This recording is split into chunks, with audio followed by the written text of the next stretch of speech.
I'm rolling as well, but is this like the finals? Like, is this I'm just making sure. Like, I started to roll, but I'm prepared for the finals. I'm just making sure that this is actually the finals because I'm prepared for it. Unlike some people who I thought I was going to watch in the finals, but I don't think they're prepared for it. Yeah, there's one person in particular who really thought that they were prepped for the season finale of The Challenge War of the Worlds 2, and they weren't. And that sound you're hearing, dear listener, is Sheldon and I loading up our verbal handguns because we are about to fire some shots. Wow. No, I think I sent you a text message that just said, wow, what did I just watch? Because I'm so confused. You did. How did that happen? You did. Let's introduce ourselves, though. I am John Shidley Hill. See, I wasn't prepared. My name is Sheldon Alexander. And this is You Killed It, the podcast about the challenge. This was tonight's episode because we're filming it, we are recording just like an hour after the episode aired. We actually watched it live for once, and I live tweeted the first half of the finale, which did not go as I expected, didn't go as you expected, certainly did not go as your man Paulie expected.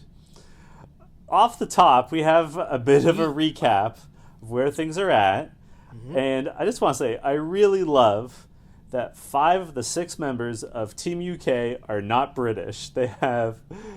Sorry, there's only 5 members on Team UK. There's only 4 5 of the 5 are not British, because we have 3 Americans in CT, Tori, and Jordan, and an Australian in D, and then Rogan is the lone representative of the United Kingdom. We have Leroy talking about how he has been on 11 seasons of the challenge and has not won. He, of course, is on the American team, which has 6 players? 7. 7? I'm bad at math. 6. 7. They have Ashley, Cam, Ninja, Kara, Zach, Leroy, and Polly. Well, supposed to be Polly. Oh, this is going to be a long episode for Polly. Speaking of him, he and Leroy are having a conversation, and he's talking about how he believes that Zach, Jordan, and Tori have overtrained, that they came into this season already in like finale shape, whereas he used his time in the house to peak at the right time. And, you know, at the time, I was intrigued by this. I thought it was an interesting point about the different strategies to stay in shape in trying conditions. And this is something I often think about with the challenge, and that is they don't have the best gym facilities, right? They don't have, I mean, they sort of have treadmills, but those are hard on your knees, and, you know, there could be a lineup. It's always hot. They don't necessarily have a full gym equipment and, like, an Olympic rack and all that sort of thing. As we've seen, they have to do, you know, laps around the pool, but it's a tiny pool. So, like, I've always been curious. I also think, but I've always thought more importantly, when you're, you know, training for something, what's more important is probably your nutrition. And that has to take a major hit going into the house, because I'd assume you don't have much control over what you're eating, right? Like at home, obviously you can go to the supermarket, you can go buy whatever you want and make whatever you want and eat as many times a day as you want, whereas food is provided for you here, right? Like, I don't think they go shopping and like buy, like maybe they do, but I'm just saying at the end of the day, you got roommates in the house with you. Depending on where the house is located compared to the rest of the civilization, can you even go get food? I don't know. But you know what I mean? Like, just the fact that it's decided for you, that's not a good look either. Yeah, and like, think of all the body types that are in there, right? Like a guy like Zach or Leroy, they're eating much different food than someone smaller than like Polly or Ninja. And like Zach and Ninja, who do not like each other, are very they're both very athletic, and I give them both a lot of credit, but they both have very different body types, and they're different kinds of athletes, right? So I'm very curious about, the different strategies. And so when the scene with Paulie, I was really intrigued with what he had to say, because I'm like, maybe... So hold on. Yeah. Hold on. You were buying this? You were buying what he was putting down? I was just intrigued by what he had to say, because it's something I think about often, is like, how do you cycle up for this, essentially? Okay.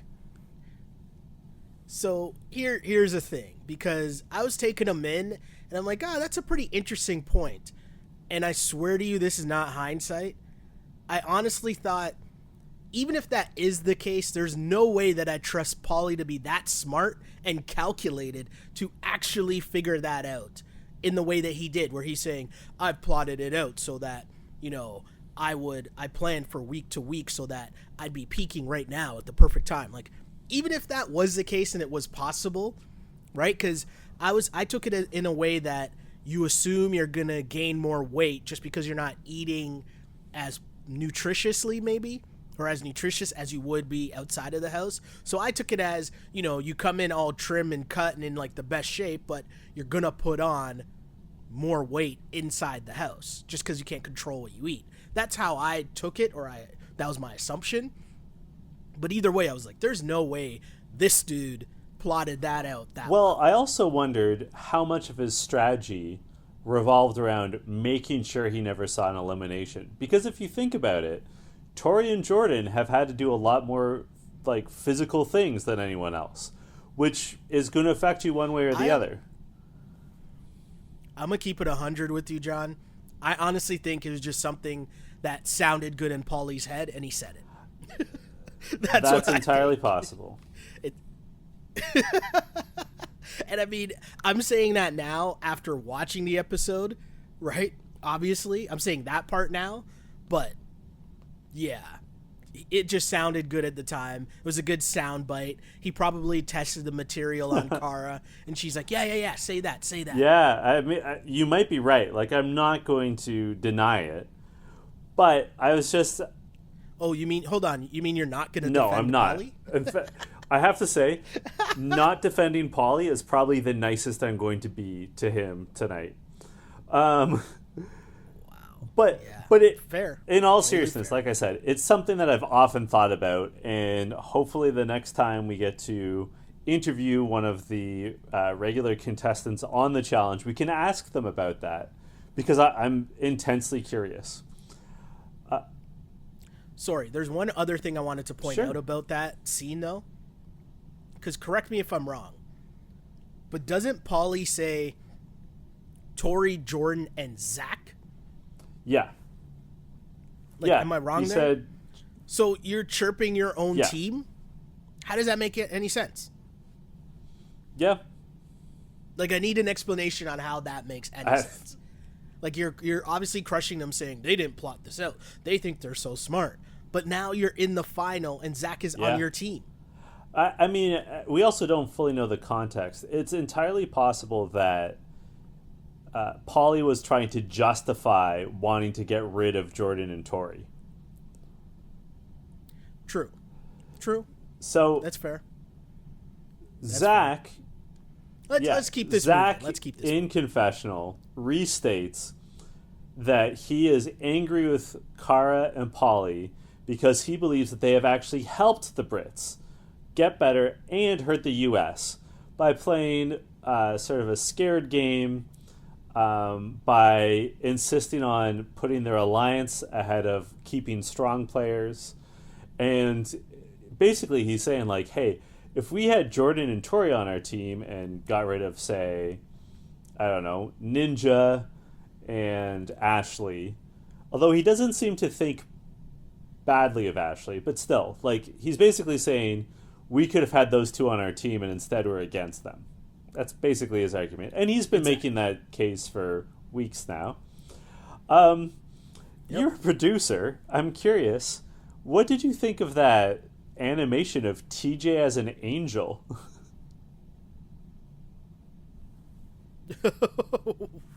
I don't know how to... I don't know. I was just kind of like, Interesting. I don't know. I didn't really have like I was just like, I don't know. So, sometimes, you just let your editor cook. They might say, hey, I got an idea. Like, what if we did this? Or I was thinking maybe we did this. And sometimes you might not really agree, but sometimes you just got to throw a bone out there. You know what I mean? And be like, yeah, sure. Yeah. I don't know. I didn't really have a strong opinion one way or the next. The rolling up on the dirt bike ATV. Though, I felt like, okay. ATV, I felt it was a real missed opportunity to play the Rough Riders anthem, though. Right? Like, I don't know about you, but like literally every time I see an ATV, I hear the Rough Riders anthem, and I was disappointed that MTV didn't shell out that money to keep DMX. I mean, DMX has serious financial problems. Help a guy out, It's true. And I mean, if you are of a certain age, DMX, that was a movement. Like, kids now might only know of DMX from seeing his mugshots on TMZ every 3 weeks, but like, DMX was a moment in time. Like, if we think about what's going on right now in music, and like we think Post Malone is popular, DMX was selling. He had like 2 like double platinum albums in the same year. Like, when people actually paid money for albums, not just stream them because I have a subscription. Like, DMX was a monster. Rough Riders anthem, classic. Yes, it's actually, you make a good point. It's really hard for those young bucks out there to understand how, like, in 1998, 1999, 2000, DMX was arguably the best rapper on the planet, even though his rhymes aren't actually that good. But he was the most popular. Like, he was that shit got everywhere. You hype, though. Why are you speaking past tense? DMX still gets me hype. True. Fair. Maybe Paulie should have listened to some DMX for this. He probably should have. I would have been rapping DMX as I did this challenge, because that's who I am. All he did was stop and drop. That's all he did. He did not shut him down or open up shop. He just shut down. So, sorry, I can do this all day. So, sorry. TJ explains what they have to do. They have to. There's 4 miles of trail, which they have to run 4 times. At the end of each 4-mile section, there's going to be like a competition, a stop, a challenge, however you want to phrase it. So a total of 16 miles, while carrying a gurney with sandbags that weigh 20 pounds each. 20 pounds for each member of your team. In other words, the American gurney is heavier than the British gurney because the Americans have more players. So the Americans have what? 2 more so players, 40 more right? pounds. And TJ also makes a couple of important points. The first is that you're not allowed to interfere with the progress or the gurney of your opponents. The Correct. second is you cannot carry the weighted bags by hand. They must be carried on the gurney. If they fall off the gurney, you have to put them immediately back on the gurney, and you have to stop your progress, put them back on the gurney, and continue moving. You're allowed to switch out people at any time. No, only at the checkpoints. Sorry, my bad. Only at the checkpoints. It's a key part. That's a key part. And I want to make the point as well, because the United States is the only country that uses miles as a unit of measurement. 4 miles equals 6.437 kilometers. As I think you know, I like to do some distance running. So I can tell you that walking at a quick pace, 4 miles would take you, 4 miles, 6 and nearly a half kilometers, would take about 45 minutes of like quick walking, like double time walking. Yeah. You can run, the average person can run 5 kilometers or 3 miles in about 25 minutes, right? Like the average pace is, for someone who's in good shape, is 5 minutes per kilometer. So if we're talking about 6.5 kilometers, you can do the math. That's about 33 minutes or so would be running like a jog. Yeah. Just for people to have perspective. So them walking. Yeah. It's interesting. It's a key point that you bring up. And the other part was that I found super interesting. You're talking about, you mentioned earlier, thinking of it as a producer. I was very much interested in all of the little things that they kept bringing up in the beginning, right? So the first thing was when TJ said, he gave some speech about, I hope your entire team is comfortable with the decisions made because you will live or die with this team. And I thought, that was interesting, okay. But then you can also tell the punch-ins that came in, and a punch-in's like an edit, right? Mm-hmm. So clearly TJ would have said things live, but then later on in editing, they might need him to voice over some other things. Points of emphasis, let's say, right? So you could tell keeping all the sandbags on the gurney was key. They also mentioned if your gurney breaks, you still have to figure out a way to carry all the gurneys, or carry everything on the gurney, or you get penalized. Like, there are a lot of things. You can't tamper with the other team's gurney. Like, there's so many things that they just brought up, and I thought, okay, this means that some fucked up shit's about to go down during this challenge. That's what I thought, and that's what I was prepared for. But instead, a lot of fucked up things went down with one member, which we'll get to. Before we get to the actual competition, I have to point something out. As TJ is rhyming off all the rules and conditions and situations, I noticed two things about all the competitors. First of all, every single one of them looked the most fit that I've seen them, and it made me wonder how many days off they'd had. Because, some of them looked like a little slimmer, like they'd clearly been eating healthier, probably hadn't been drinking. I just found that they didn't look, at least at the start, they didn't look like they have that drinking bloat. You know what I mean? Like, I wonder if they'd had 2 or 3 days to, detox a little, to focus up. They all just looked, a little tighter. Do you know what, though? It could have... Do you know what? It could have just been a couple days. Maybe, they got to rest, but also it takes a couple days to set up this finale, right? Like, scout out the location. What are we going to do? What can we do? How much time can we do this in? All that type of shit, right? So... Maybe. The other thing I noticed is they all already looked hot as fuck. Like, they all looked already sweaty. Zach had his shirt, halfway rolled up his body. And, He had his Zeke Elliott going. Zeke Elliott going. But, some of them already looked like they maybe hadn't sweat through their shirt, but that they were starting to sweat through their shirts.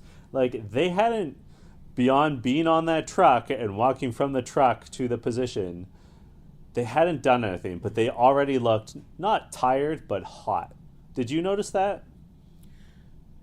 I definitely did notice that. And once you got a glimpse, though, of what the challenge was going to be, who did you think was going to win?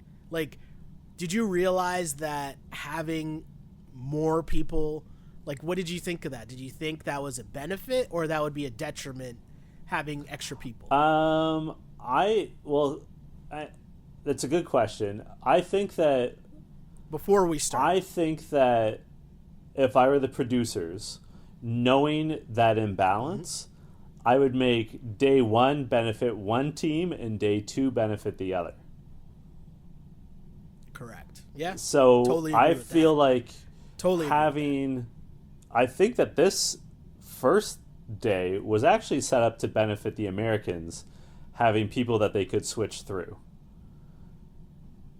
But it didn't really pan out that way. But on the surface, I was like, the thing I would say about the Brits is that I have the sense that aside from CT, the British team is generally closer to the same height, which I think is helpful.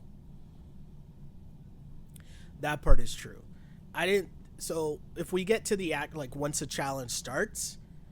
To me, I could tell right away how the U.S. team messed up. And you could tell they didn't really have much of a strategy either. Yeah. Right? In terms of how they were doing it. And that's really where they messed up, right from the get-go, in my opinion. And, I don't know if that's right. This is just me I don't know. I was so confused by it. Like, you have extra people, you can sub out at each one, and if you're going to assume who your weaker people are, you can plot it out so that you're only subbing out CT or Zach. And that's it. And then you have your next strongest people on it together. Do you know what I mean? And when they started, they had Zach and Leroy at the back. Sorry, I said CT and Zach. I meant Leroy and Zach. But when they started, they had Leroy and Zach at the back. Those are clearly your two strongest people. So clearly, as you just pointed out, in terms of height and strength now, you have your strongest people at the back holding that up. And now it's slanted for the people in the front. Yeah, it's a big problem. Like, the weight distribution makes no sense. I don't know. Although CT, I don't think, has the stamina of a lot of these other people, CT is probably the strongest. I'm talking, like, not pound for pound, just like straight. Pure raw, like doing a bench press or, say, a shoulder press, which is essentially what they're doing. Him or Leroy, I think, for sure. Like, he just has so much horsepower that it's fine. It would probably be fine that he can carry the back by himself, and then you have two people up front carrying it, or even three people up front carrying it. I see what you're saying. Yeah.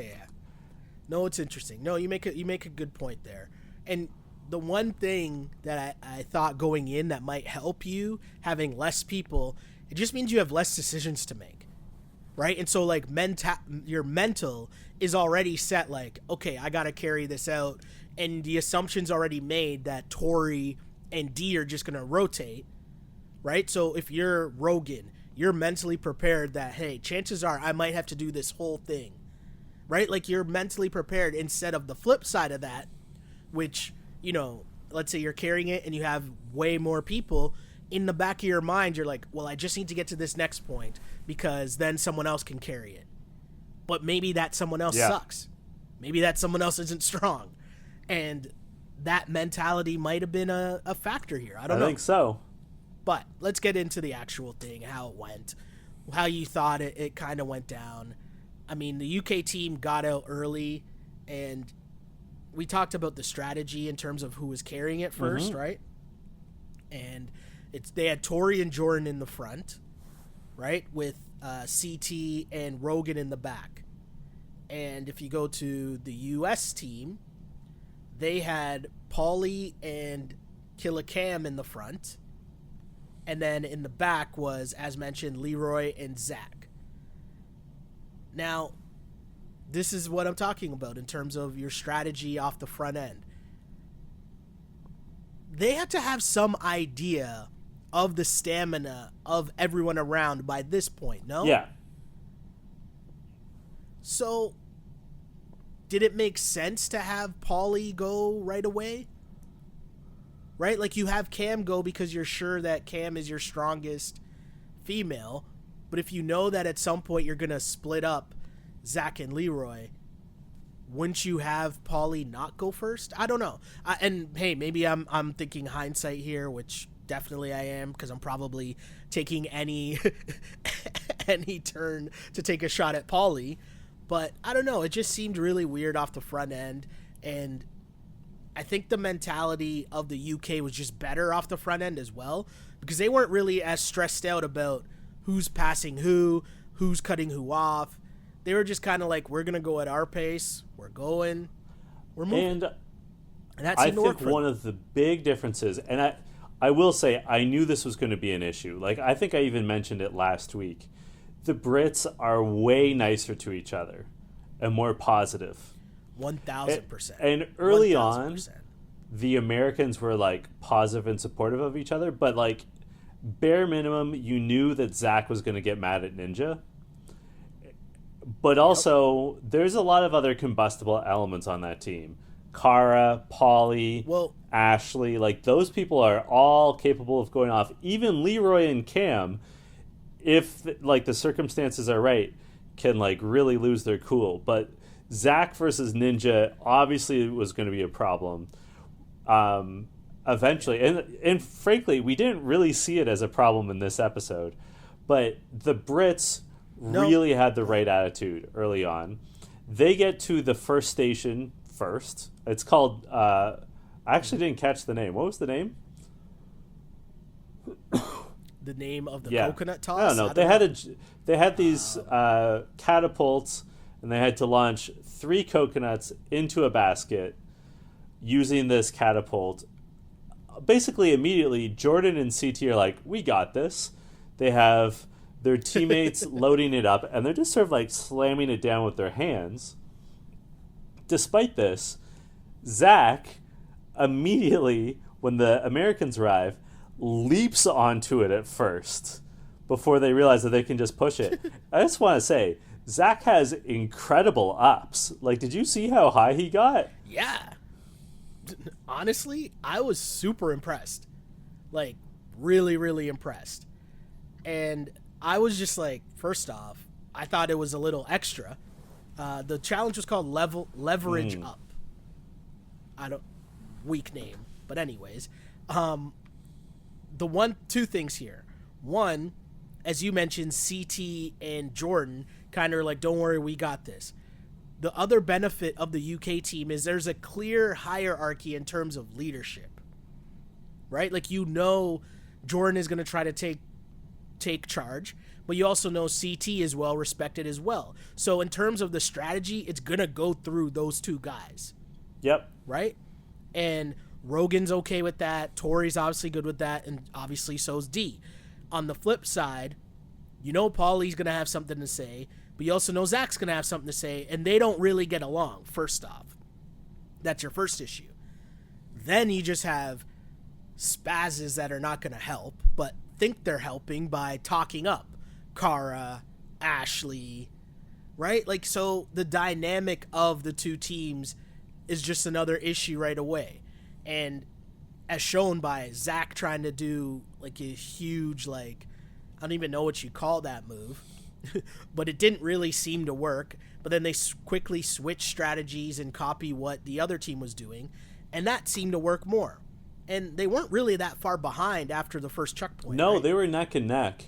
In fact, at one point, the UK got through the catapult section first, but the US catches up to them and passes them basically by bullying their way by like, sort of, there's, if you ain't rebbing, you ain't racing, as they said in Days of Thunder. So, hold on, though. I think a key part to acknowledge, though, is at this checkpoint, once the teams take off, one point we should bring up is who subbed in and who subbed out, right? Because I think this is going to become very important, especially as we get towards the end of this episode, because I didn't even realize something. I don't want to skip ahead to that, what I didn't realize at first. I'll save that. But if you notice, at the one checkpoint complete, it's Tori, Jordan, Rogan, and CT. They're still going. They didn't switch out. D didn't start first. Right? So there's clearly some level of strategy there where Tori's like, nope, I'm good. I can keep going. Don't worry. And this is what I mean in terms of, did you plot this out? Was there any form of, like, any thought process actually calculated? Do you know what I mean? Yeah. Yeah. And what do you think? Like, do you think that was the right move? I mean, because when the flip side now. I was going to say, I think that everyone knows, both the viewers and on the British team, that D is probably the weak link. So keeping her fresh and feeling mentally positive is very important. And I also think that what you were just saying about the Brits, it's so funny calling them the Brits when only one of them is British, but the Brits clearly have better communication among themselves. They're not snipping at each other. They're not snapping. They're clearly talking about, like, have a rotation in their mind, just like a lot of positivity among them. A lot of, like, simple conversation of, like, hey, I'm starting to feel sore. Next stop, I got to rotate out. That sort of thing. So the other part, though, is do you have a good sense of reality in terms of how you're actually feeling personally, right? Because it's one thing to have a strategy and be a leader and say, hey, you do this, you do that. But what about your own self-awareness? And I say this because, as mentioned, the UK team kept their same 4 people. The US team also kept the same 4 people. I only bring this up because we're charting what happens later on, right? So you had the ability to switch out, and you didn't switch out. So it's still Zach and Leroy at the back, and in the front, it's still Killa Cam and Paulie. And now we're at the spot that you were talking about where, you know, there's kind of it gets a little NASCAR on us. Well, and you right? know what? On the point that you just made, it also goes to show that it was obvious to you and I, and probably a lot of the listeners of You Killed It, that having Leroy and Zach both at the same end, like the backside, was not a good idea. And yet, even though they had the opportunity to switch, they did not switch. Even to put Zach and Leroy, one at the front, one at the back. Similarly, the great advantage that the Americans have over the Brits is that they have more people that can switch out, but they're not taking advantage of that advantage. Also true. Very key point there, John. Like that's a massive point. Like, what should be your advantage, you should use it. And the other part, though, in this is that at some point you got to know yourself above all and know that, hey, I'm not going to try to be the tough guy, and just because no one else subbed out. Like, it's 16 miles. It's a long go. And so why, you know, clearly it's a personal thing in terms of ego where you're just trying to keep up with everyone else. Yeah, no? I think so. So because nobody else subbed out, you're going to still do the same thing as well, right? And, hey, the first time that it starts to go, you can already tell that Paulie's breaking down already. Like, before he really collapsed, it was already coming because there's some scenes where Cam is the one at the front, and she's basically carrying it. I don't even know where Paulie is. Do you know what I mean? Like, there are some random scenes where you could tell, and it's like, wait a second, what's really happening here? And again, if you just had the opportunity to switch out and you didn't. So on their way to the second station, the Americans start to drop some of their weights accidentally, which speaks to what you and I were just talking about how they're not carrying it level or at an easy pace where they're clearly all over the place. Exactly. The second station is called Number Crunch, and essentially every player, every competitor has a podium that has a math problem on it. And what they have to do is they have to read the instructions on their individual podium, and then across from them, it looked like, 20 feet, there's like a chart of numbers. And I don't want to say a random order, but not in numerical order. And they have to, each team member has to do their own math equation before the entire team can go and move on. And one of the things I noted about this was that it's not just a test of math, because the math is actually pretty simple that they have to do. But it is a test of your vision and your concentration, and also your mental toughness. Because at this point, they have done 8 miles, which is not just a great movie, but also equals 13 kilometers. So, like, at this... I can't believe that took me a second. When you said that, it took a second. Like, there was a beat before I was like, oh, I see what you did there. Terrible. But, like, 13 kilometers, and as I said, we can estimate that they've been at this now for well over an hour. And as you and I pointed out, before they even began, they were hot and sweaty. So, like, dehydration's a factor. Mm-hmm. Like, there's a lot of things going on in your brain. Like, for sure. As much as I rag on Kara a lot, Kara, I was confusing her with my cousin. As much as I rag on Kara... Hold on, do you rag on your cousin? I give her the... That's not nice. I give her the gears all the time. But Kara... I would be her in this situation. Like, I am not good at math. I failed grade 12 math back when there was 13 grades. Like, I'm not a math guy. How would you do at this competition, Sheldon? I think that I don't think I would do well because I think I would be so tired. And so normally what would happen, like if I think back to sports, right? Because everything comes back to playing sports, right? And you think about, there's been tons of times, especially the sport that you're playing, whether it's football, basketball, whatever, right? Where you're dead tired, but your body, because of practice, your body is just reading and reacting and moving. Yep. Do you know what I mean? Like your brain almost is just programmed to keep the muscle movements, and it's muscle memory. Here's the example. Foul shooting, right? Foul shooting is just muscle memory. So the key after every practice, once you're dead tired and you're doing the laps and all that, and you've done all the drills and you're dead tired, the last thing we would do is shoot free throws. Yep. Right? Because then when you're in a game and you're tired, no problems, muscle memory when you're tired. So to me in this, I think I would struggle just because it's not like I've ever been doing math equations while I'm tired. But right? Notably, there was a montage off the top of this episode where Kara was running on a treadmill and Polly was giving her math problems to do. Okay, that falls into the same category as I was saying before, where that just sounded like something cool to say that they know would be in the show. I want to make the point at this moment that mental health is a really big part of this show. And we have seen Kara clearly struggling with her anxiety throughout this season.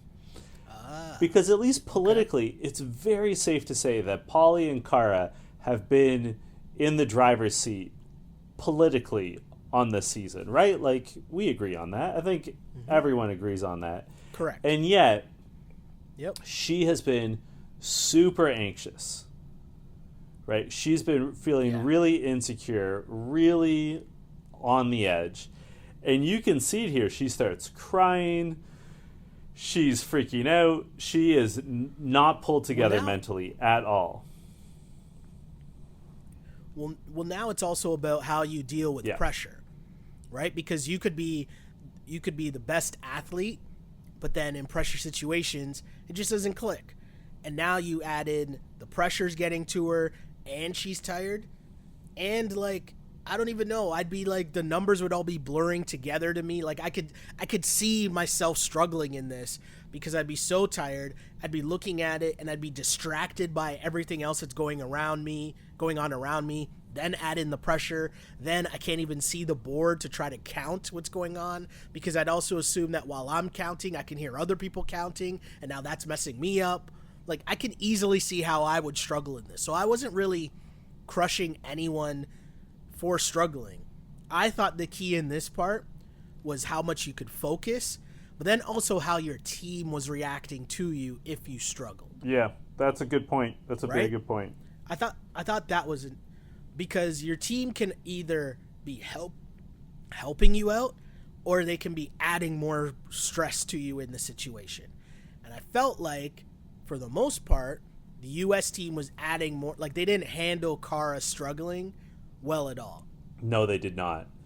And even as they leave the station before the UK does, even as they're leaving, they're picking at each other, right? Like, they're chirping each other, not in a fun way. They're like starting to take jabs. So was Paulie talking to them? Was Paulie talking to his own team, or was he chirping the UK team on his way out? That part I couldn't really tell. I know he was like, really? You guys can't even do math? But I couldn't tell if he was talking about his own team or if he was talking about the UK team that they were leaving in the dust. I'm not clear, but what was clear was that Ashley immediately said, Polly, cut it out. Yeah. So did Leroy. Meanwhile, who was struggling from the UK team to get their math problems done? Well, D and Rogan. And Rogan was kind of freaking out as well. But you could tell, and he said this in his confessional as well. He was more nervous because he felt like he was letting his team down. Like, he wasn't really figuring, I'm sure he was struggling with the math, but he was also just struggling with the fact like, oh no, I'm choking. And I think that part of it was getting to him more so than, in his surroundings, in terms of seeing the other team like, oh no, we're out, we're leaving, we're gone. And the fact that he was like the last one there, I think that part messed with Rogan more. But he seemed calm-ish for the most part. No? And he got it done, and D got it done. And they're on their way. They're trying to catch up by just being like keeping a good pace. Meanwhile, the Americans are falling the fuck apart. Right? Like this is where the wheels come off. Well, there's a couple things here, right? I thought it was a tale of the two teams. A perfect example, the Americans are trying to go and they're just like, go, go, go, go, go. Where when they cut to the UK team, CT's just like, hey man, we're good. Let's just go at our own pace. We got lots of time to catch up to them. This is not a big deal. A lead at this point, whatever. Let's just keep going at our pace. Mm-hmm. And it was so right. Focus on what you're doing and the rest will take care of itself. And I thought that, in that point, you're keeping your team calm. And, at this point, you mentioned this is where, things fell apart for the U.S. team. And there's a couple factors here to keep in mind. Because I want to ask you who you think should get the blame. Because coming out of this part, they switch. Zach comes off, right? Ninja and Kara go on. And so now you have Ninja, Kara, Paulie, and Leroy. How does that make sense as that's going to be the next group that you put out there? Yeah, that is their worst possible lineup. Because in my mind, what the Americans have to do, they have to do two things in terms of like figuring out who's going to carry the gurney and who's not. The first thing that they have to do is that, unless it's for the final push, Leroy and Zach should not be carrying it at the same time. Or if they are, like we said already, one at the front, one at the back.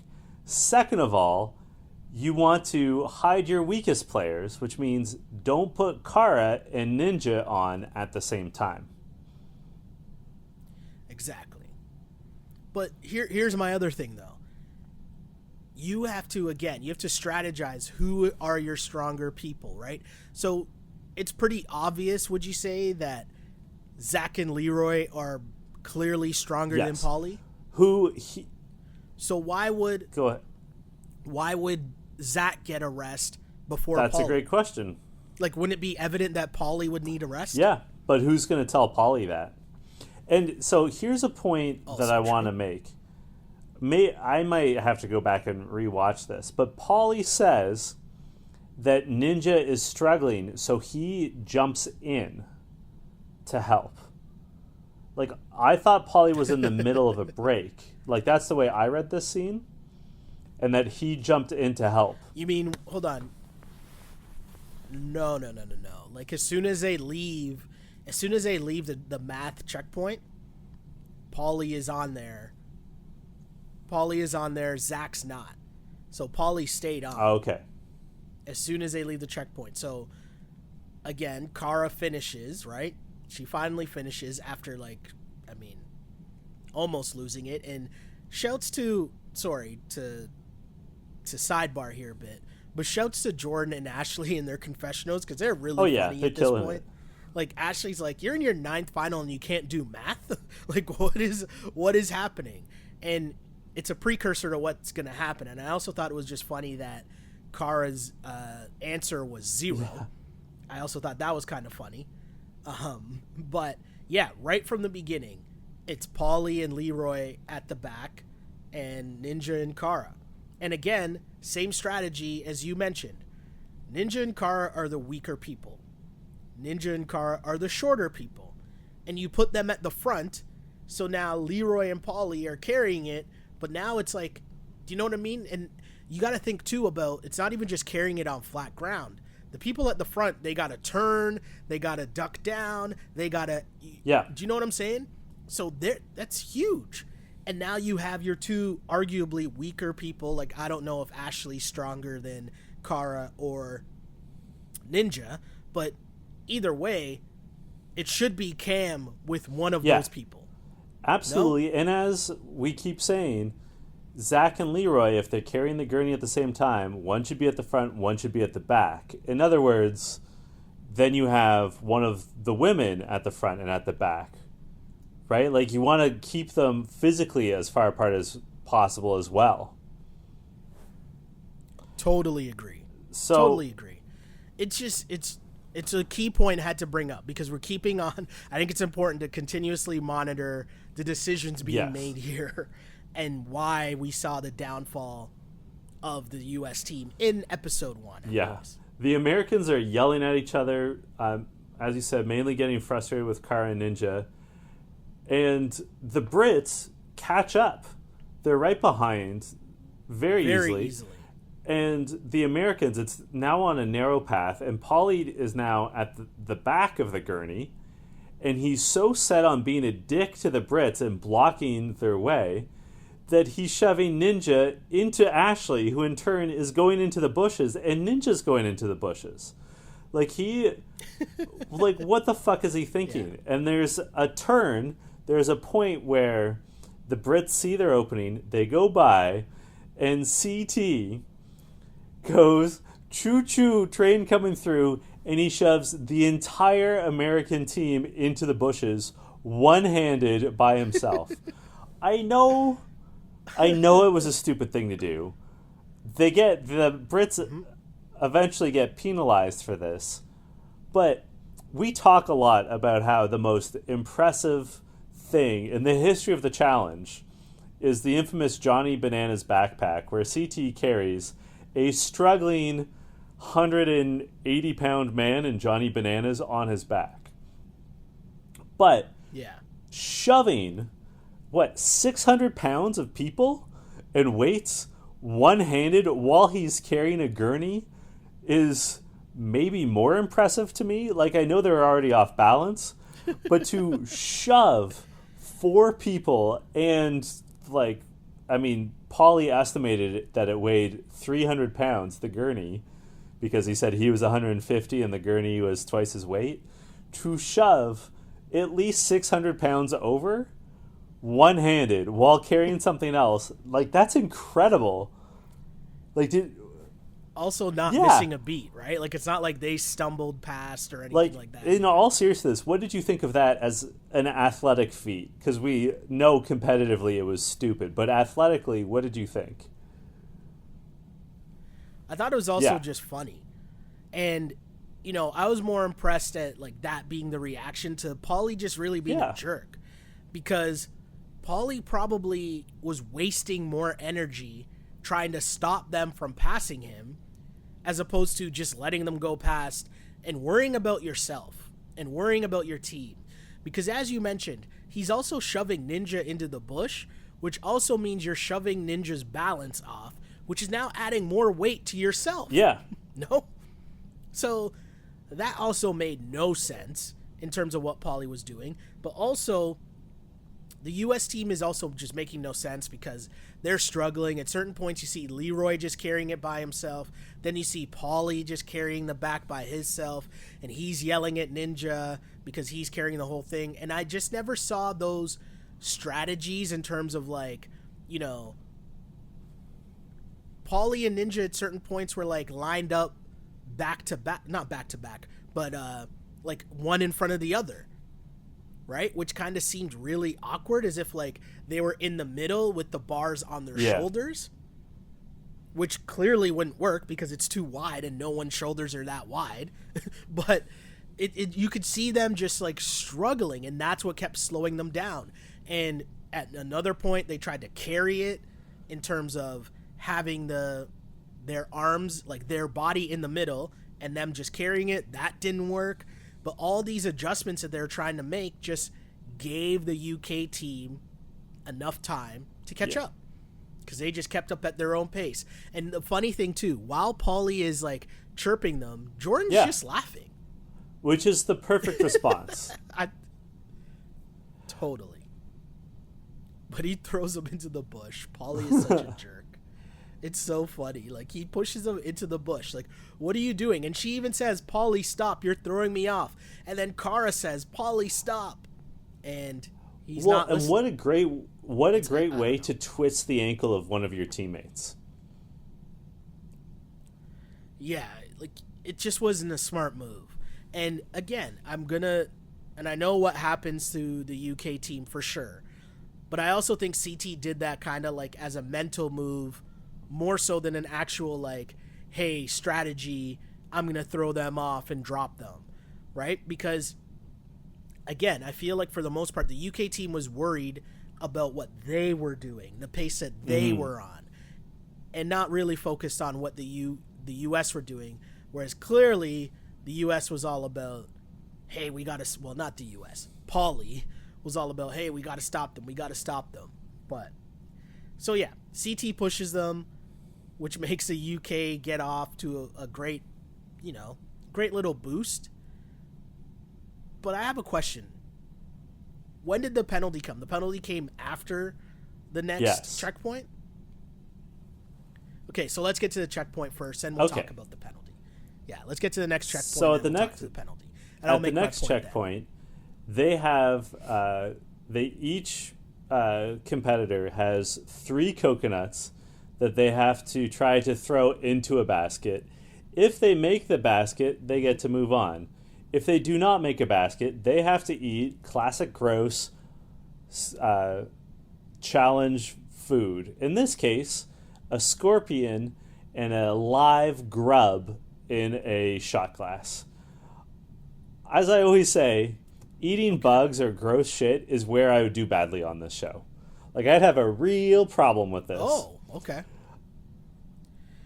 So, I don't know. I don't know how I would do. I feel like, in my mind right now, I feel like I could do it. But actually put in the moment, I don't know. And the one thing for sure that would weird me out was the thing that was moving. Yeah. That's just gross. That I don't know if I'd be able to just down. And it was super funny to me. I know we're talking about the UK team being there right now, but eventually, because it does take a while for the US team to actually get there, I thought it was funny how Zach was the only one that's like, wait, I can kill it, right? Yeah. And then eat it? Like, that's a great call. Because the first thing I thought was, wait a second. So you swallow that thing alive, like, isn't it just going to be, like, crawling around in your stomach? Well, Zach made that point, but, like, stomach acid can eat through, like, floor tile. So anything that lands in your stomach is fucked. But it would be alive until it got down to your stomach. That's kind of gross. Okay, but, I mean, I still wonder, I definitely don't think I'd be able to shoot that. Like how they were downing it as a shot. But the one thing is, you just got to close your eyes and go. And I thought the funniest part, going back to the team aspect of it and how well the two teams were working together, I thought when D was struggling and Tori just kept yelling, it's a chicken nugget, it's a chicken nugget, it's a chicken nugget. I thought that was such good teamwork, right? Because you're just helping her out. You're just making her brain think of something else, but you're also not getting mad at her for struggling. And that to me is so key. I mean, we've spoken for weeks now about the benefits of having Jordan and Tori on the British team. Tori's a great athlete, but she's also really likable and nice. And consistently likable and nice to everyone. So it's not even out of character. It's not like Dee is going to have in the back of her mind, oh, Tori's just being nice to me because she wants me to get this fucking done. It's that she's going to be like, yeah, that's Tori. Tori is always nice. You know what I mean? Like, it's consistent. And I know exactly what you're saying, because I also wrote down, because while this is going on, the US team is struggling. They take another rest, and it's because Paulie is gassing out, right? And I want to say there were 2 scenes, maybe even 3, that while the UK team is eating, Paulie is like, I need another rest, guys. I need another rest. And Zach, piggybacking on what you just talked about, Zach in the beginning didn't get mad at him. Zach just said, hey, man, at least if you're going to drop it carefully so that you're not spilling everything, which is a great point. And he said it calmly. He didn't even say it like a jerk in the beginning. But further to your point that you just made, you know the next time it's not going to be like that. Whereas with Tori, as you said, you know that it's genuine. You know that she's just being cool peoples. But Zach in that moment, he tried. I give Zach credit for trying at least. So the Brits take off. They've got a huge lead. Yep. The Americans get there, but really struggle again with Cara. Cara just cannot gag it down. And Ashley in confessional is disgusted, and she's like, you've done 9 finals. Like, shut up and do work. Those were her exact words. In every final consists you of know eating. what it's about. Like, you've been here. Like, stop being dramatic. And I think that's one of the big problems, again, that the Americans have, is they have a lot of dramatic personalities. Even Zach, who I quite like on this season, he's a dramatic person. No, totally agree. And with even all that said, I still think they handled it a lot better than I might have in that situation. Because Paulie and Cara were the ones running the whole show.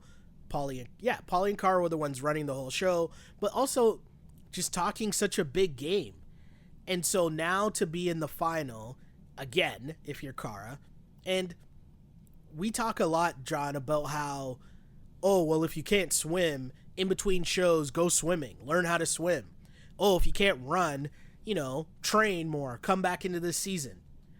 I don't know where you can go to eat bugs or eat, like, gross shit.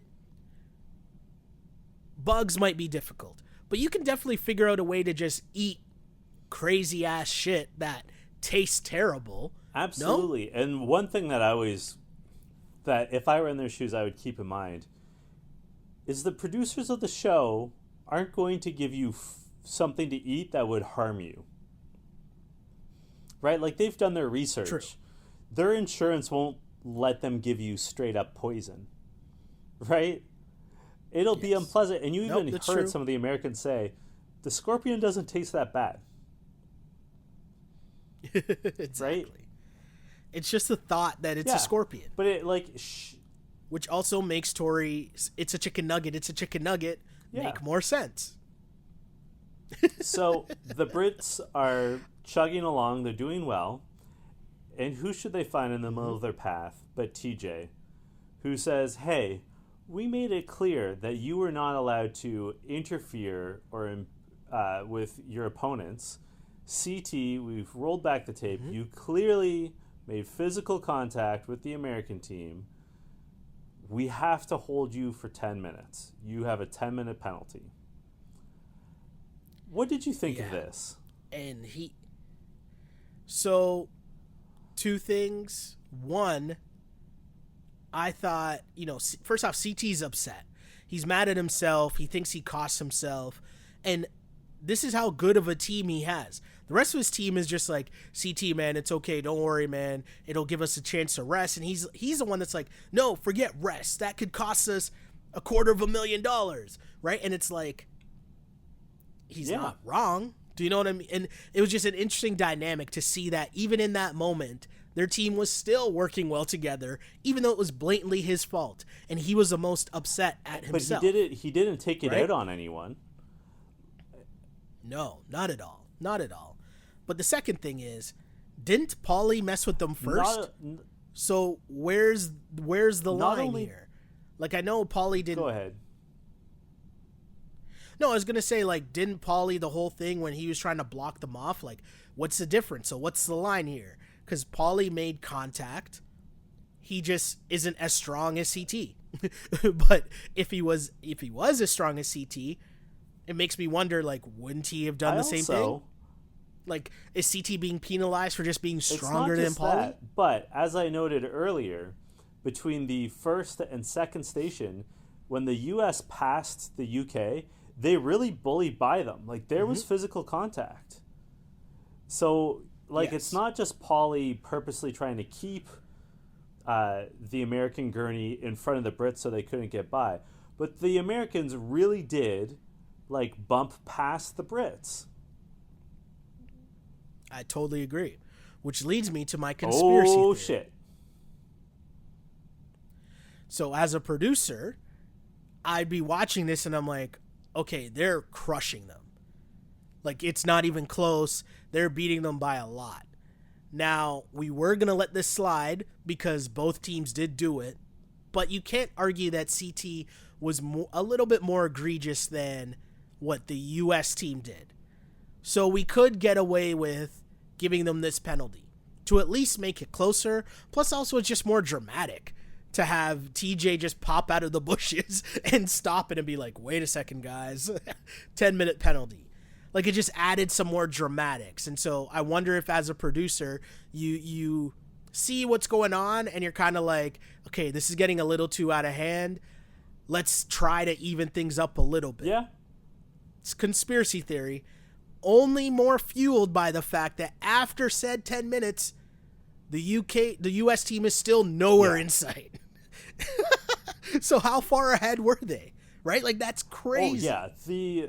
At this point, the Brits, Team UK, is absolutely fucking crushing the US. Yeah. And the number one reason why they're crushing the US is that Paulie is on death's door. He can't carry it anymore. In his own words, they had Leroy and Zach do the carrying, and in his own words, he couldn't see the trail, and he's basically on the verge of passing out. He maybe passes out. He's certainly lying on the ground. Yeah. And here's the thing I don't understand, okay? So, don't get me wrong. They're all tired. It's super hot. It's super hard what they're doing. It's extremely difficult. So I'm not doubting that at all. But how is it that he's the only one that is that fucked up? Like, Leroy... Okay, so Leroy didn't take a rest yet, right? Which is what someone brings up at the point. I think it was Ashley. Ashley was like, Leroy's done the exact same as you have, right? Because him and Leroy were the only ones that have consistently gone from the very beginning, carrying their gurney at least, right? We're not even talking about the UK team. But Leroy's just like, I'm good, let's go. Mind over matter. I'm tired, but I'm trying to get to this money. And he's focused. Like, the extremes of how fucked up Paulie seemed is so far away from what Leroy was. And that part didn't make sense to me. 2, isn't there some form of rest while they were doing the checkpoints? Yeah.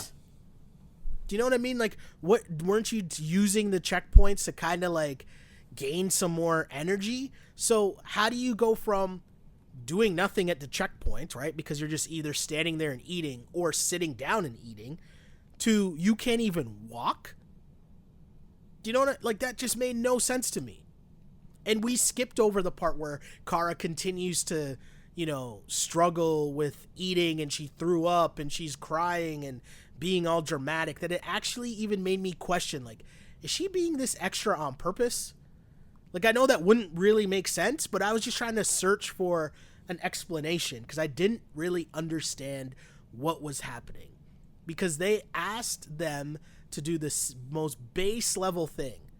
Can you just carry 4 bags? Which to me, I think is against the rules, no? Rules. Okay, just wanted to make sure of that. But Paulie couldn't even do that. Yeah. How? At one point when they first picked it up, it was just Leroy and Zach carrying it by themselves. Just them two. And everyone else was just carrying bags. Which again is against the rules.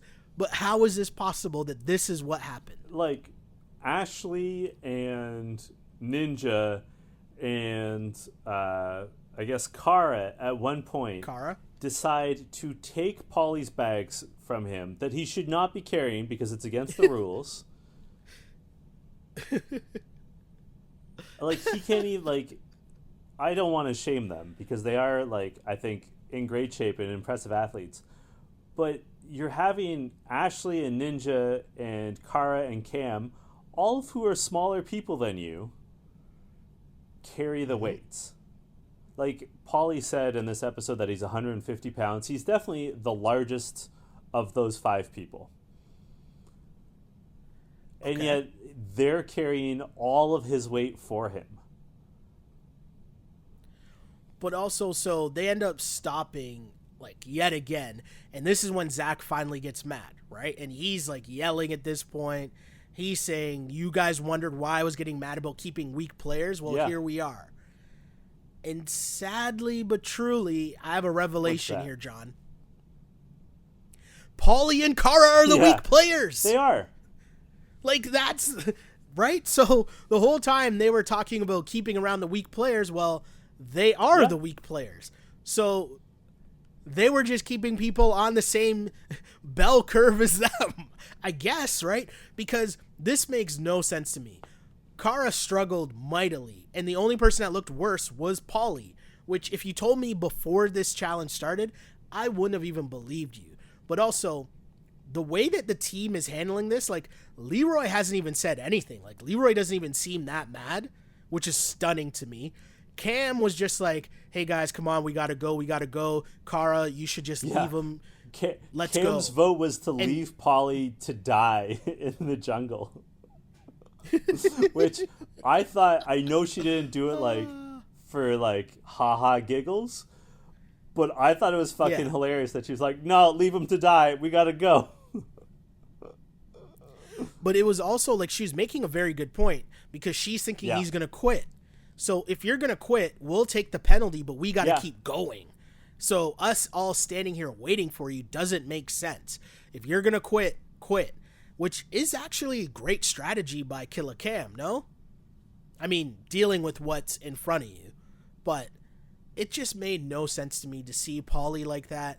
I didn't understand it. And Zach and Leroy having to carry the whole thing on their own made no sense. I mean, what are they going to do with the bags? Like, what's the penalty going to be for that? I have no idea. But essentially, this episode just ends with, I mean, Paulie just collapsing by himself. Kara tries to help him at one point. Then she kind of gives up. I was stunned. That's what led to our text message conversation where I think I sent you just all caps that said, what am I watching right now? Right? Yeah. So I don't know, man. On that note, that was weird. I was live tweeting tonight. As most of our listeners know, we usually watch the show in the morning and record the podcast in the morning.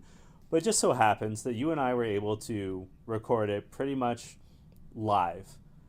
So because I was live tweeting, I tweeted, how are the Americans not being penalized for carrying these bags? Because TJ was very clear.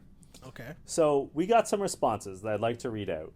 And I want to say, I had so much fun live tweeting. I only sent out like 5 or 6 tweets, but everyone was all in, like all of our listeners. It was really fun responses. So let's start. We're just going to do this in real time. Holly McNeil, who, like you and I, is a graduate of Centennial College. She went to sports journalism school. Like me, she makes the point with that weird ADR at the top, it has to happen, right? Okay. And I said, yes, it's Chekhov's gun, which for those of you who are not familiar with writing parlance, Chekhov's gun is a phrase that means if a gun is mentioned sitting on like a table in the first act of a murder mystery, it will be used by the end of the play. So in other words, the fact that we had the point that Holly's making is that the fact that they had clearly a voiceover from TJ when he's explaining the rules mention that they weren't allowed to carry the bags means that it's going to come up, right? Like they wouldn't have gone to the lengths of doing the voiceover if it wasn't going to come up. Mm-hmm. Heather, which is Heather with 3 R's _27 says, I think maybe they were given an exception because the gurney is breaking. I was wondering that too, though. And what she's alluding to is the American gurney is falling apart. And in part, I think it's because Paulie kept dropping it when he demanded breaks. I'm dead serious. That's not even a chart. Which Zach kept pointing out. No, totally. Which is what Zach kept pointing out when he was being polite in his comments to Paulie early on, right? When Paulie, he's like, hey, man, I understand you need a rest, but at least be careful with how you're dropping it. JT Bobcat tweeted, maybe once they get to TJ, he will have them sit, which I think JT's right. Like, I think that's the most likely outcome.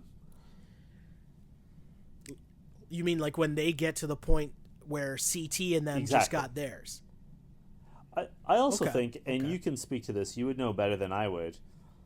Yes, obviously there's a camera operator following the Americans. Probably two.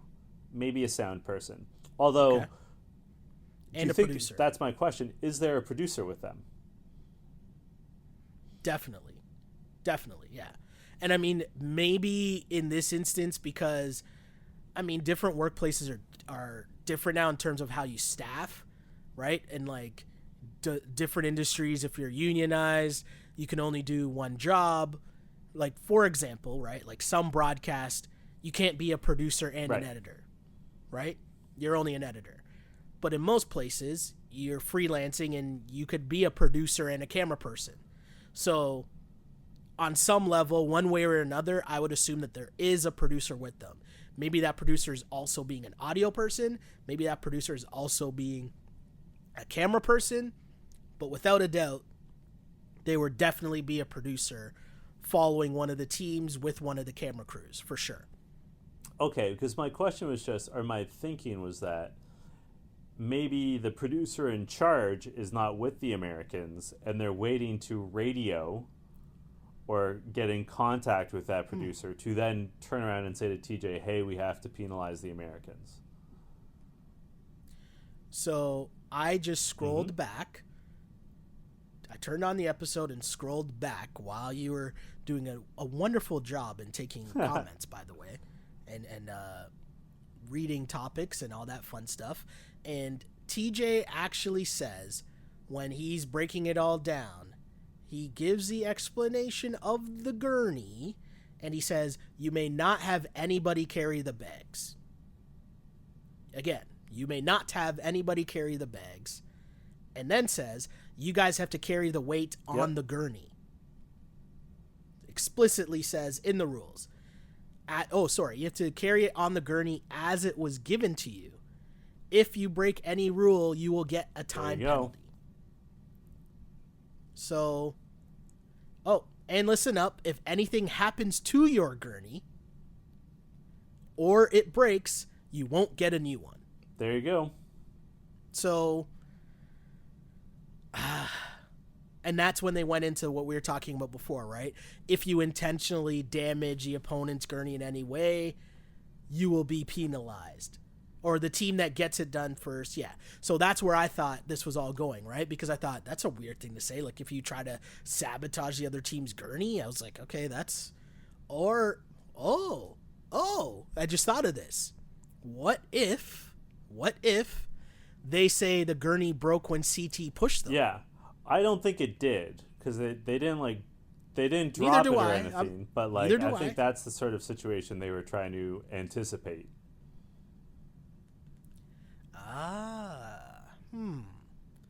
Interesting. But what if they're carrying the bags and they would be disqualified for carrying said bags, but they said we had to carry them because CT broke our gurney? Well, I still think, I mean, they were able to to carry the bags on that gurney for at least 20 or 30 minutes after CT pushed them. At least 10 minutes, right? And like the reason why that they gave for having to carry it is that Paulie can't carry the gurney anymore. Like, they're explicit in that. Yeah. True. True. I guess I'm just trying to give them some kind of, plausible explanation for such a terrible performance. Daniel Burrito, I doubt I said that right. Buratto? Barat? I don't know. He was on fire tonight. He said, "I'm still waiting for Kara to complain that it's not fair they have more people, but are at a disadvantage." He also said, in response to me ragging on Paulie, he said, "Paulie tried to be the MVP, but ended up the LVP. Could have been editing, but the producers seemed to let him fall a lot before acknowledging there was a problem." Well, I mean, I would assume for safety reasons, and they got a pretty good test in this from last year's final, right? Where, 3 or 4 people didn't even finish it? Right? So they had medics standing by, which they always do. But in this instance, I mean, Paulie... I mean, let's go back to last year. We legitimately saw Georgia get loaded onto a stretcher, and she wasn't even making sense. Like, she was speaking, like, not forming sentences, not coherent at all. So in that instance, clearly you're done, right? Paulie just looked like he needed a rest. Like, he looked like he was collapsing and he was just resting. Like, he still seemed to have his wits, I guess. And I mean, and Kara's also there with him. But again, as you said, there's waivers involved, and there's huge liability in terms of if you're a producer and you're there watching this go down. So you couldn't, like, if you were seriously worried for his health, you have to pull the plug, and you have to, get medics and say, like, Paulie, you're done, man. Like, you got to just stop. And maybe that is what happened. Or we'll I guess find we'll find out. But, like, it is definitely to that point where you have to wonder if Paulie can continue.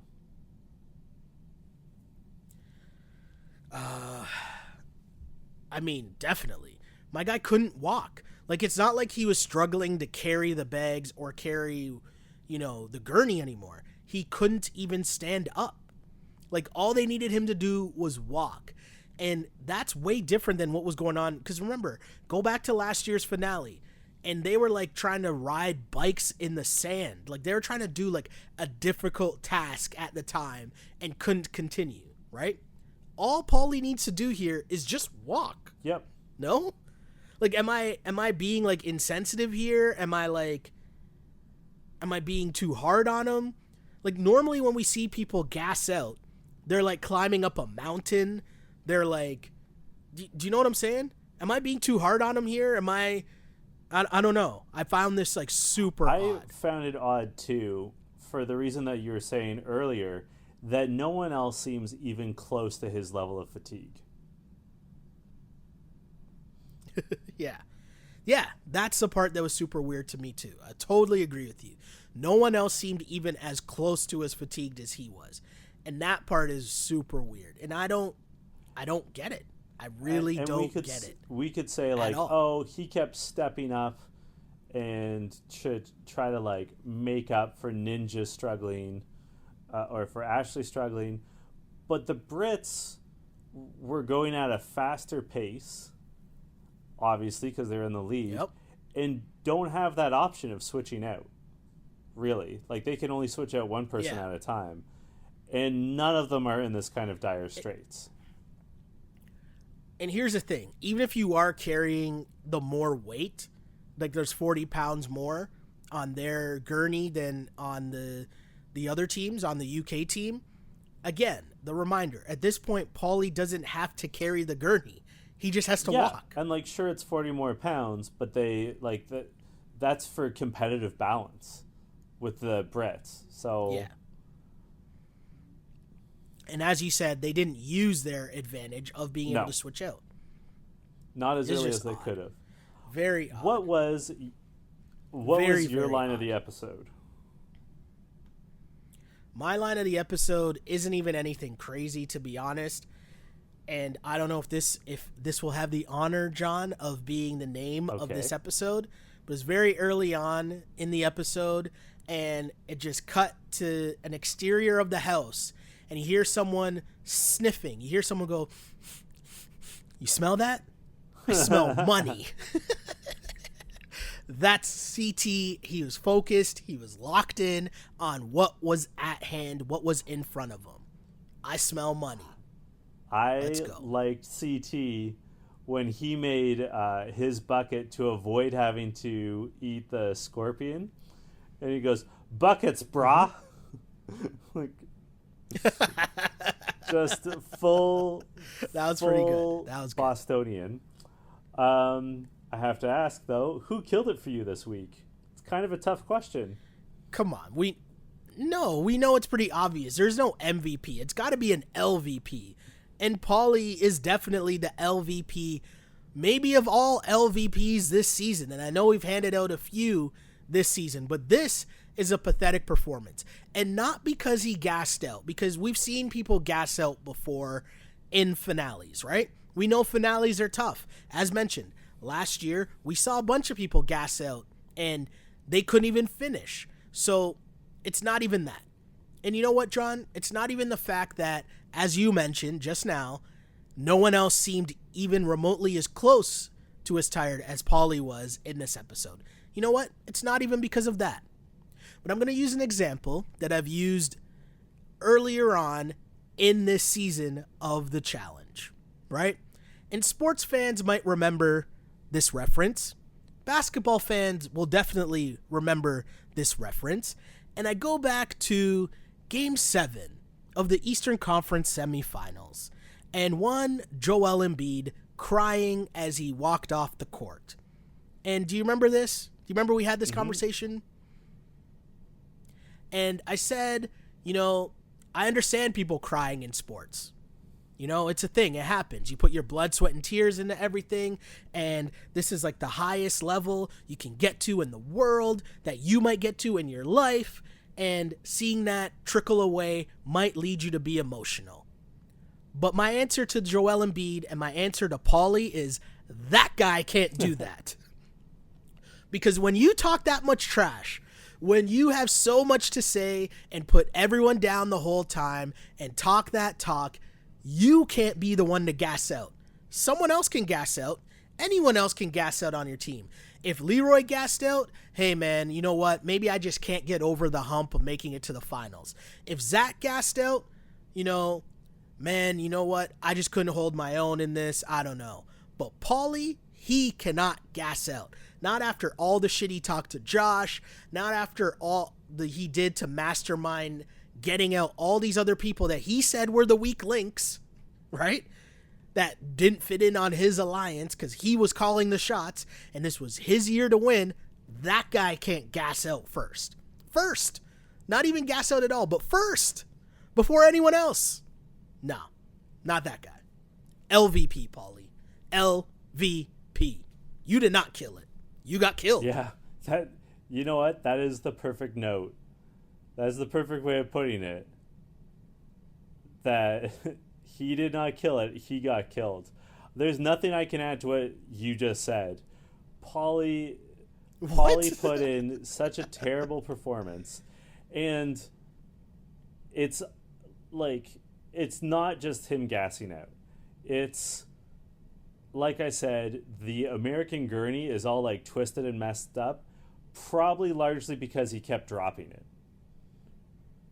It's a very good point, John. Very good point.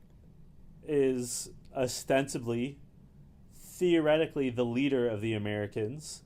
He's not encouraging healthy conversation and communication, right? Like, he's not showing great leadership. Nope. From the top, he was talking shit about Zach's physical ability to finish this. Zach's just cruising. Correct. He's the one that masterminded getting rid of strong players and targeting strong players. Like, couldn't set aside his ego to keep Jordan and Torrey on his team. It's all on Paulie. It's all, and notably, like, Kara gets, he built this team. Gets an honorable mention for being the least valuable player. Because if it wasn't for Paulie, she'd be the worst player. like in all seriousness, just judging by how people, just on this episode, how people did, who's doing worse than Kara and Paulie? The only contender is Ninja. And Ninja's not doing that bad. she had some down moments, like when Polly shoved her into Ashley and into the bush. Yeah. Again, that's on Polly. But like Ninja can't help that she's short, but she's hanging in there. Like her stamina is fine. Cam's doing fine, Zach's doing fine, Leroy's doing fine, Ashley's doing fine. Over on the Brits, they're all doing great. Well, the tape doesn't lie. Cara was crying on both checkpoints because she was the last one to finish in the eating and in the math one, right? So, like, I mean, you're totally right. And for that couple to have hated on Tori and Jordan the whole season for no reason and calling them fake and calling them, oh, they want to be the power couple in the house, and for you to claim to be the power couple and to show limited power in the finale when it matters most, that's pathetic. That's absolutely pathetic. And on top of that, how do you do that to Leroy? Yeah. Leroy's such a good dude. Leroy put himself out there for your team, maybe almost damaged his friendships in the house. He tried to bring the team together the whole time, and he actually went on your side against his better judgment. And he's not even mad in this situation. He's just ready to go and try to complete the challenge. And you're going to look at that man and be like, you're tired? You're going to look at Killa Cam and be like, you're tired? You're going to look at Smashley and be like, you're tired? You're going to look at Ninja, who everybody on your team just makes fun of, and be like, I can't walk anymore? Nah. Get out of here, man. Yeah. Paulie should be banned from next season of the challenge. Like, the next time that he says, I want to go on the challenge, they should just say, no, you are banned for 1 season. Well, you know what? I'm glad you brought that up. Because okay. I think between you and I am more likely to look at spoilers for next season. True, correct. This is a very minor spoiler. And I think I've told you before, but Polly and Cara are not on next season. Yes, you did tell me that. And doesn't this explain why? It does explain why, but also, forgetting this episode's performance, they've had a pretty good season. Their political game has been strong. Like, we might not agree with how they went about it. Totally. But they have done well politically. They just picked a bad team. But one thing that I think is a big issue is that when people are on this show season after season after season, it takes a mental toll.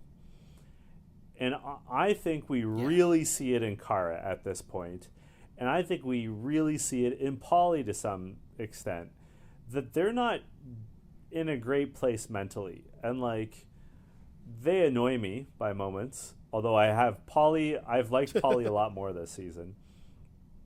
But, like, person to person, I don't want to see people who are in a bad mental place on my reality TV. It makes me sad. Yeah. And, they've obviously had a lot of issues in their personal lives.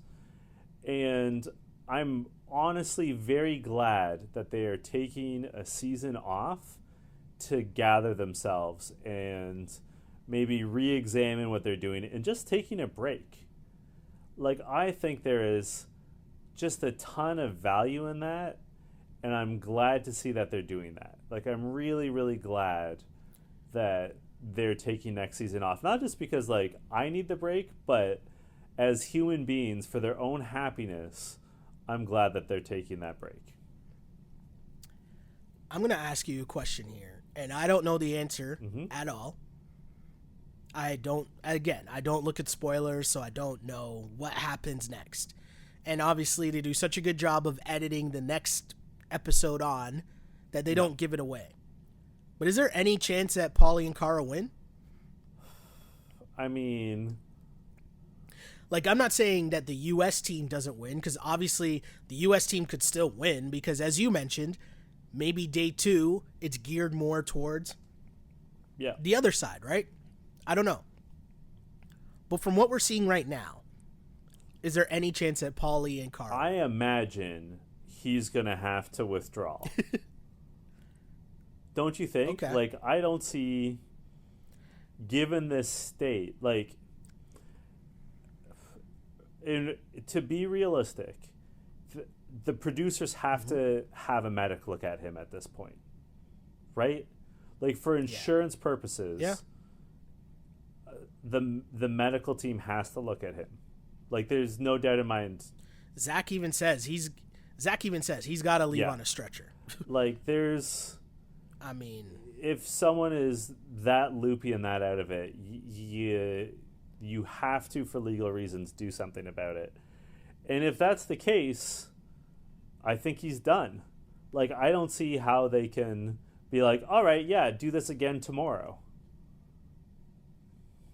And especially how it ends with him on the ground and they subtitle the producer saying Paulie's down.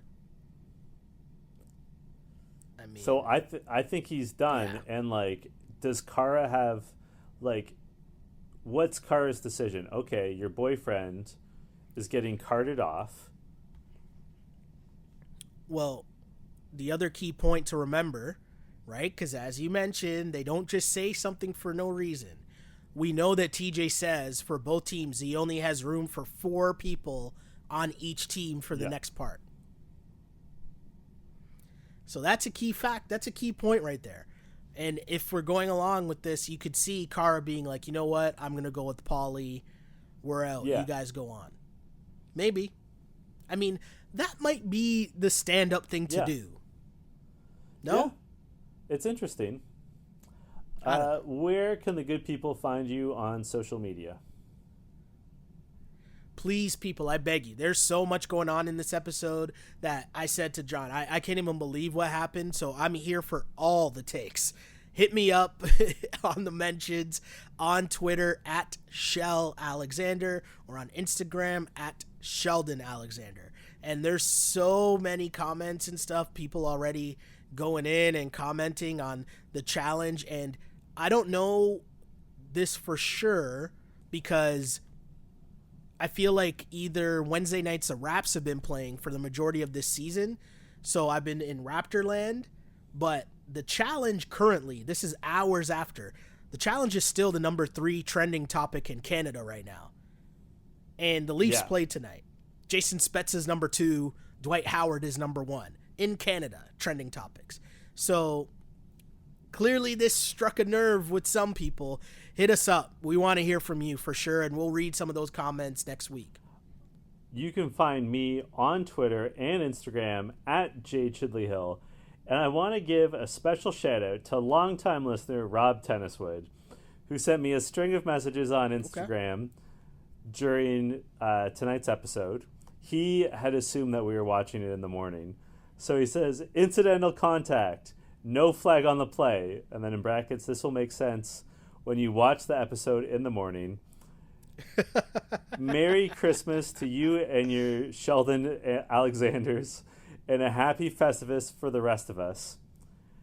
And I want to give a shout out to Rob in particular because I guess it was 2 episodes ago of You Killed It. I jokingly suggested that people follow me on Vivino, the wine app, and Rob started following me on Vivino. So shout out to Rob, my fellow wine snob. That's incredible. That is very funny. And until next week, this was You Killed It. Hold on. Sorry. As you were saying that, I'm only interrupting because this is pretty funny. But so you were mentioning Instagram, right? And you were like, hey, someone hit you up on Instagram, blah, blah, blah. So I don't really check my like DMs on Instagram that much because obviously I don't get like, I'm not posting like dope pictures on Instagram or anything like that. So I don't have like, I tiptoed around what I was going to say. And so that sounds kind of messed up, but just know that it's better this way that I stumbled in instead of saying what I was about to say. But anyways, point remains. I go to my messages or message requests on Instagram and I see this message that seemed very timely. And this is from someone named, oh, sorry, I know who this is. I'm not going to say their name, though. They go, yo, dog, are you on a podcast called World of Worlds 2 Recap? I'm watching it, and I can hear your voice after 15 minutes and was like, is that Sheldon? I Want to Come On If This Is You. That show is my favorite show of all time, and I don't even really like reality TV. Wes and CT are my boys, and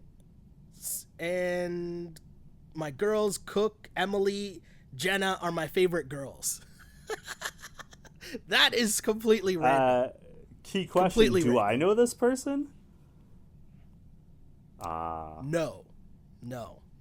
Not a northern person. No, you would not. I don't think you would. That is still funny. That is super. So let me the challenge. It brings people together. Let me begin again and say, until next week, this was You Killed It. You killed it. Everyone except for Polly and Carl.